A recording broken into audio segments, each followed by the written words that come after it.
Hello guys, my name is Manish and welcome back to my YouTube channel. તો અત્યારે અમે લોકો આવી ગયા છીએ શ્રી વજા ભગતનું ગામ કહેવાતું એવું કોઠારિયા ધામમાં। તમે લોકો મારી પાછળ જુઓ કેવા ભવ્ય મેળાનું આયોજન કરેલ છે, કારણ કે અહીંયા લગભગ 7 દિવસની સપ્તાહ રાખેલ છે અને વક્તા છે શ્રી જિગ્નેશ દાદા। તો તમે લોકો મારી પાછળ જુઓ કે કેટલું બધું પબ્લિક અહીંયા લાવો લે છે કથા સાંભળવાનું, અને ભોજન સમારંભ પણ અહીંયા રાખેલો છે અને આ ભવ્ય મેળાનું આયોજન કરેલ છે। તો ચાલો અમારી સાથે વિડીયોમાં બની રહો અને આ વિડીયોની મજા માણો।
મિત્રો, અત્યારે અમે પહોંચી ગયા છીએ શ્રી વજા ભગતની સપ્તાહમાં, જ્યાં સપ્તાહ રાખેલ છે એ સ્થળે પહોંચી ગયા છીએ। તમે લોકો આ સામે જુઓ કે કેટલું સરસ મજાનું આયોજન કરેલ છે।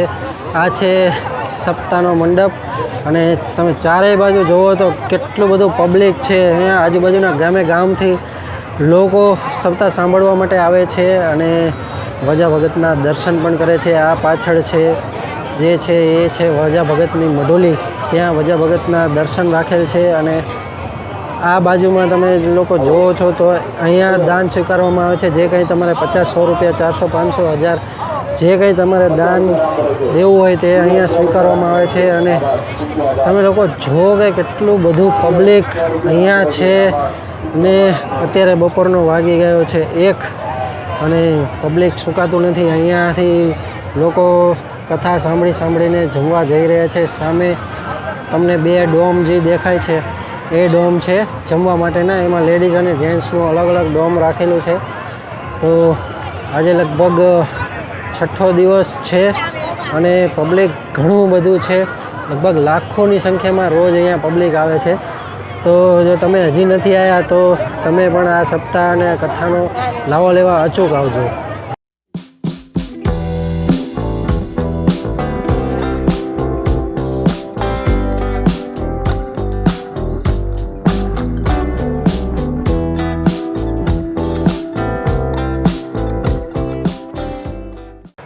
મિત્રો, આ છે સભા મંડપ જ્યાં કથાનું આયોજન છે, અને રોજ અહીંયા કથાનું વાંચન થાય છે અને લોકો સાંભળવા માટે આવે છે। તમે લોકો જુઓ કે કેટલું સરસ મજાનું સ્ટેજ બનાવેલું છે। અહીંયા લોકો લેડીઝ પ્રદક્ષિણા કરી રહ્યા છે અને ખૂબ સરસ મજાનું એવું આયોજન છે। મંડપ પણ ખૂબ સરસ મજાનો ડોમ સજાવેલો છે, અને તમે લોકો આ જુઓ કે જ્યાં સુધી નજર જાય ત્યાં સુધી પબ્લિકને બેસવાની વ્યવસ્થા કરેલી છે। લગભગ લાખોની સંખ્યામાં પબ્લિક સમાઈ જાય એવું સરસ મજાનું આયોજન કરેલ છે। અત્યારે કથામને વિરામ આપેલો છે, બપોરનો સમય છે એટલે જમવાનો સમય છે। લોકો જમવા માટે જઈ રહ્યા છે અને ઘણા બધા લોકો આરામ પણ કરી રહ્યા છે, નાના છોકરાઓ રમી રહ્યા છે। તમે લોકો જો સરસ મજાનું આયોજન છે। અહીંયાથી લાઈવ શૂટિંગ થાય છે કથાનું, એ લોકોની યુટ્યુબ ચેનલ અથવા સોશિયલ મીડિયા ચેનલ ઉપર લાઈવ બતાવવામાં આવે છે। તો જો તમે લોકો હજી લાવો નથી લીધો આ કથાનો, તો કાલે લગભગ છેલ્લો દિવસ છે શનિવારે, તો તમે લોકો અચૂક આવો અને આ કથાનો લાવો લો છેલ્લા દિવસનો। અને જમવાની પણ સરસ મજાની વ્યવસ્થા છે, તો તેનો પણ લાવો અચૂક લો।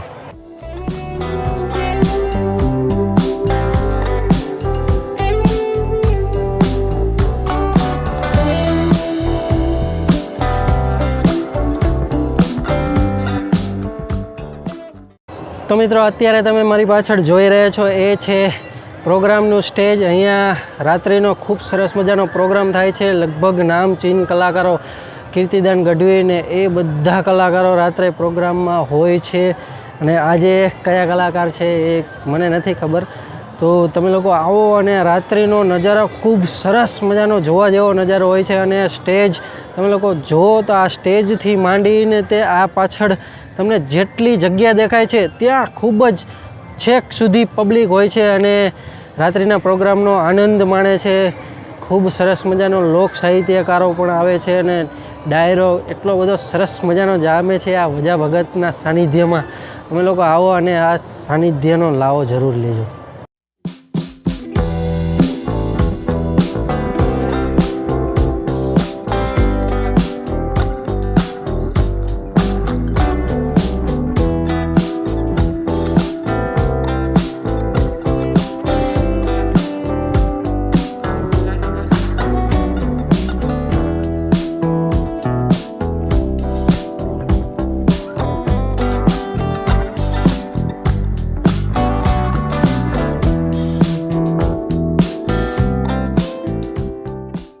મિત્રો આ છે ભોજનાલય અને ભોજન સ્થળ છે.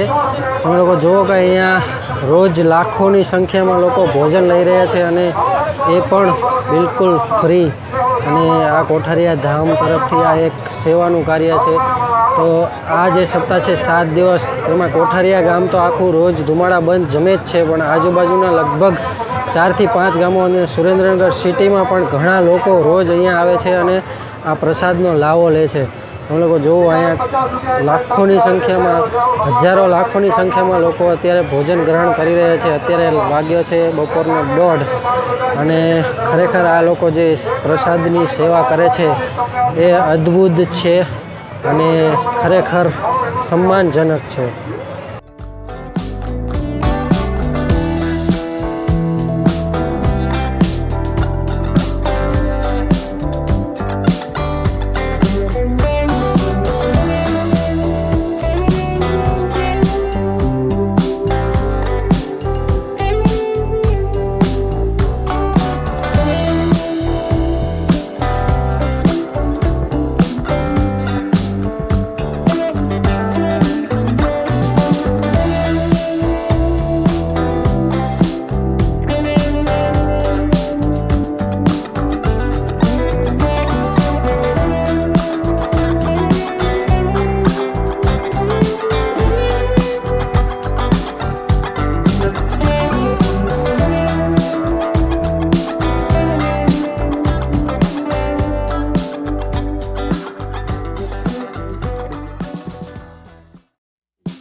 તો મિત્રો અત્યારે અમે આ કોઠારિયા ધામની બહાર નીકળી રહ્યા છીએ. તમે લોકો જુઓ મારી પાછળ કેટલું બધું પબ્લિક છે.